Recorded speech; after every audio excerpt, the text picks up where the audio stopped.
Alors imaginons pendant un instant un monde sans trader. Plus personne pour acheter ou vendre sur les marchés financiers. Plus personne pour spéculer sur le pétrole, le blé, l'or, le forex, les commodités. Évidemment, beaucoup de personnes diraient « Ah, un monde meilleur. Plus de parasites de la finance, plus de requins, plus de spéculation, plus d'injustice économique. C'est fini le temps où les gros poissons mangent les petits poissons. C'est fini le temps de l'inflation et le pouvoir d'achat va revenir au peuple. » Mais la vérité, c'est que les traders sont bien plus importants qu'on ne le pense. Donc dans cette vidéo, on va découvrir ensemble qu'est-ce qu'il se passerait si du jour au lendemain, tous les traders disparaissaient. Est-ce que le monde deviendrait meilleur ou alors est-ce que ce serait le début de la fin pour l'économie et la société telle qu'on la connaît?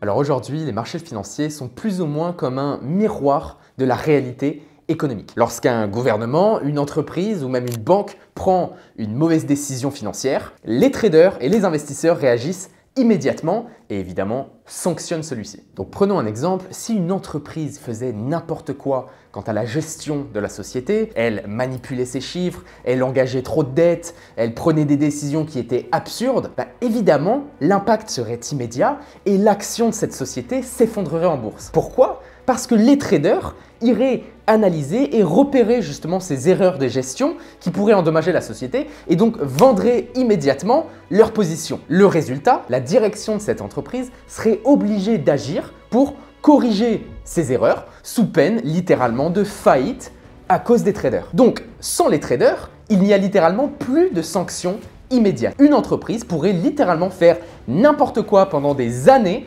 avant que quelqu'un ne s'en rende compte. C'est grâce aux traders qu'il y a justement cette sanction économique immédiate. Et c'est exactement la même chose pour un pays. Si un pays adopte une politique monétaire désastreuse, si un gouvernement imprime trop d'argent, les marchés réagissent, sanctionnent la devise du pays et ça force justement les États à rester responsables sous peine justement de voir leur économie s'effondrer par l'impact et la réaction des traders. Donc là encore une fois, sans traders, il n'y a plus aucun signal d'alarme économique et un pays pourrait littéralement plonger dans une crise monumentale sans aucune conséquence immédiate. Donc littéralement dans un monde sans traders, les fraudes, les mauvaises gestions et les politiques désastreuses, encore une fois d'un point de vue société ou gouvernemental, ça deviendrait la norme parce qu'il n'y aurait plus aucune sanction économique. Cette sanction économique, elle est là grâce aux traders. Les traders qui sont au final dans l'ombre.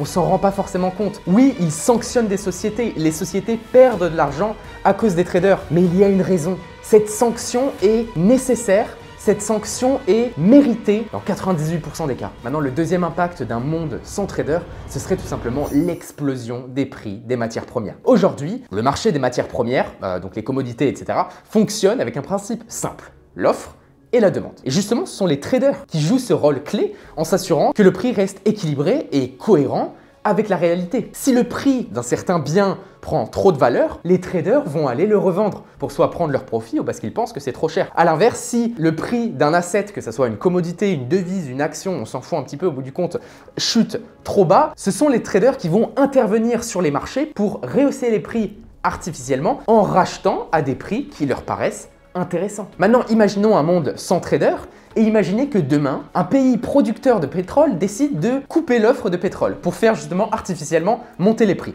Sans traders, il n'y aurait aucun frein à cette manipulation de prix. Le prix du pétrole pourrait littéralement doubler ou tripler en quelques jours, rendant le carburant pour monsieur, madame, tout le monde absolument hors de prix. Et tout ça, juste parce qu'il n'y a pas de traders pour réguler les prix de ce marché. Et là, je t'ai pris l'exemple du pétrole, mais c'est exactement la même chose pour les biens que tout le monde utilise. Le blé, les produits alimentaires, d'accord? Aujourd'hui, un agriculteur peut vendre son blé à l'avance, en quelque sorte, grâce au marché financier, grâce aux contrats futurs, ce qui donc stabilise les prix et évite surtout les pénuries. Sans traders, les prix deviendraient complètement chaotiques. Et là, on parle du prix du blé, du soja, du jus d'orange.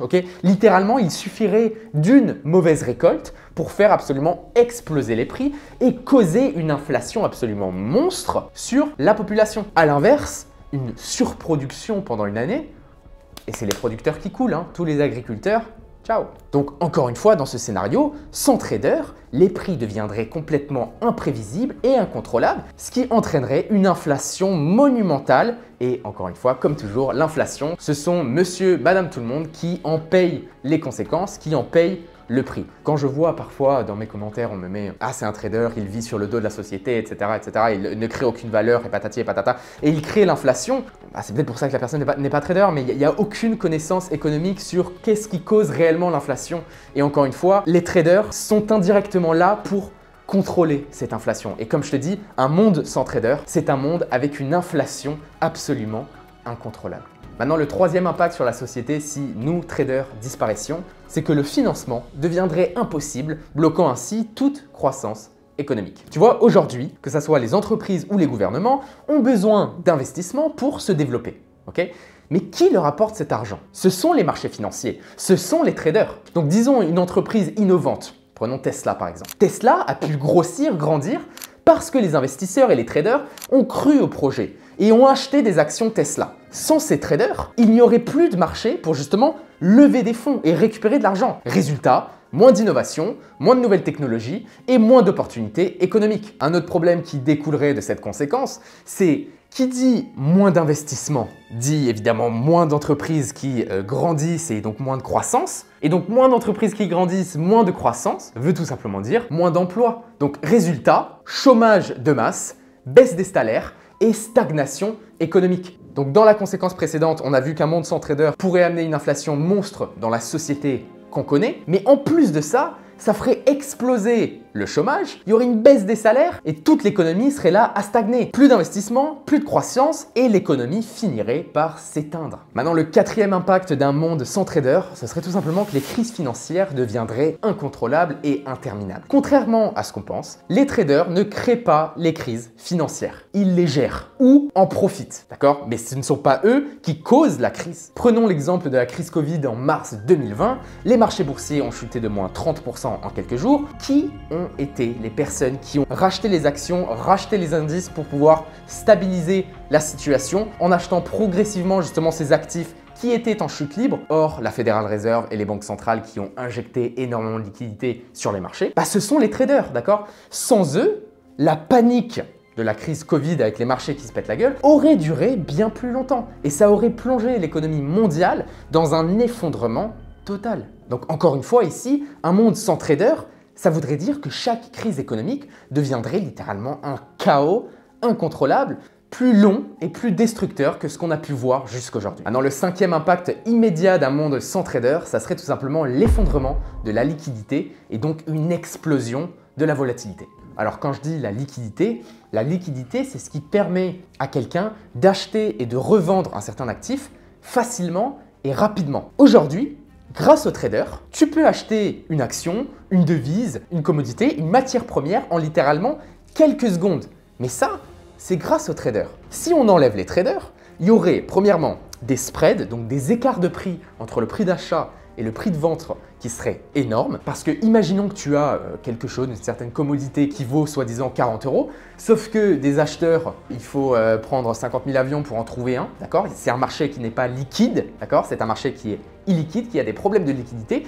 Tu vas être obligé de revendre cet actif que tu as qui vaut soi-disant 40 $, tu vas être obligé de le revendre 32 peut-être pour finalement trouver quelqu'un qui va bien te le reprendre, d'accord? Donc la personne l'a acheté 32. C'est ça le spread, d'accord? C'est la différence entre le prix d'achat et le prix de revente. Donc toi, ton prix d'achat, ça a été 40, mais ton prix de revente, au final, c'est 32, d'accord? Donc en fait, tu te prends une marge, ce qu'on appelle en trading un spread dans la gueule, qui est absolument énorme. Maintenant, en plus d'avoir ce spread, donc cette différence de prix entre l'achat et la revente, ça deviendrait aussi quasiment impossible d'échanger ou d'acheter et de revendre rapidement un actif. Ça prendrait des semaines, ça prendrait des plombes parce que le marché n'est pas liquide, d'accord?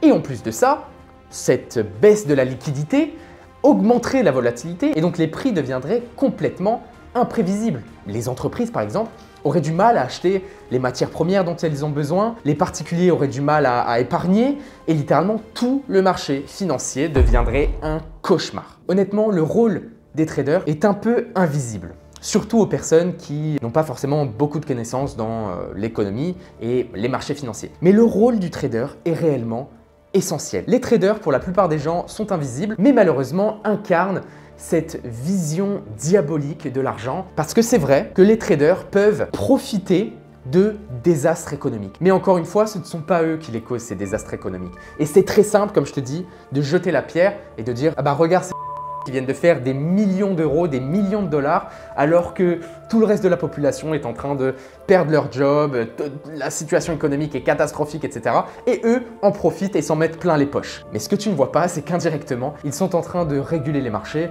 et ils ne font pas ça à des fins diaboliques. Donc malheureusement, les particuliers ne voient pas l'impact des traders sur leur vie quotidienne, mais pourtant, comme je t'ai expliqué, sans eux, l'économie mondiale sombrerait dans un chaos complet. Donc peut-être toi qui regardes cette vidéo, si toi aussi tu es trader, comme c'est mon cas depuis des années, garde la tête haute. Tu n'es pas inutile à la société, comme beaucoup de personnes le prétendent, et comme même parfois moi-même, j'ai l'impression de, au final, juste spéculer sur le mouvement de hausse, de baisse sur certains actifs, et moi seul ne sert pas à grand chose. Mais nous tous, en tant que traders, on a finalement un des rôles les plus importants à jouer pour que l'économie mondiale puisse tourner, fonctionner. C'est nous qui stabilisons les prix, c'est nous qui évitons les crises en quelque sorte, et c'est nous qui garantissons la liquidité sur les marchés financiers et faire en sorte que chaque décision, surtout chaque mauvaise décision prise par des chefs d'État, des chefs d'entreprise, ait des conséquences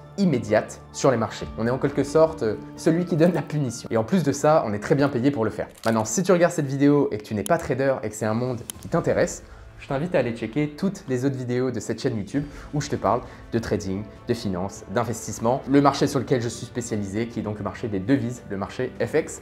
Sur ce, c'était Elliot. Je te souhaite une excellente fin de soirée. Ciao, ciao.